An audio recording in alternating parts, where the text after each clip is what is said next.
আজকে ভাবছি আমি আর মেয়ে মিলে একটু বাজারে যাব, মানে মেয়ের কিছু খাওয়ার জিনিস আনতে হবে, তো সেগুলোই আনার জন্য। ওর বাবাকে কয়েকদিন থেকে বলে যাচ্ছে, কিন্তু ওর আর সময় হচ্ছে না।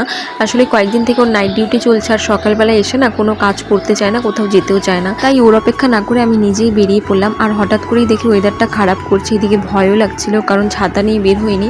তো যাই হোক, বাড়িতে চলে এসেছি। আর দেখো, কলা নিয়ে এসেছি। আমার মেয়ে না ফলের মধ্যে শুধুমাত্র এই কলাটাই একটু পছন্দ করে, অন্যান্য ফল সেরকম একটা খেতে চায় না, তো সেই জন্য আনিনি। আর সাথে খেজুর এনেছি। আর আমি যাওয়ার আগেই মা আমার জন্য শাক কিনে এনেছিল, মানে মাকে আগেই ফোন করে বলেছিলাম তুমি যখন যাবা তখন আমাকে একটু ফোন করে দিও।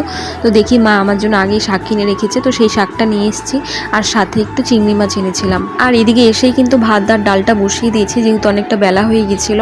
আর এই যে এখন শাকটা কাটতে বসেছি। আজকে গোটা শাকটা রান্না করব না, শুধু কুচি কুচি পাতাগুলো দিয়ে মুসুর ডাল দিয়ে রান্না করব। আর এদিকে ডালও কিন্তু আমার হয়ে গেছে, আর চিংড়ি মাছগুলো সব ধুয়ে নিয়ে এসেছি। আর এদিকে মাথাগুলো দেখো আলাদা করে বেছে নিয়েছি। আর এখন কিন্তু তরকারিটাও রান্না করে নেব। চিংড়ি মাছগুলো দিয়ে আজকে পটল চিংড়ি করব, আর এই মাথাগুলো কিন্তু পেঁয়াজ দিয়ে বাটা করব। এটা কিন্তু খেতে ভীষণ টেস্টি লাগে। তোমরা কারা কারা এই চিংড়ির মাথা বাটা খেয়েছো অবশ্যই আমাকে কমেন্ট করে জানিও। তো এদিকে রান্নাবান্নাও হয়ে গেছে, এখন কিছু জামা কাপড় ছিল সেগুলি সব ধুয়ে নিলাম।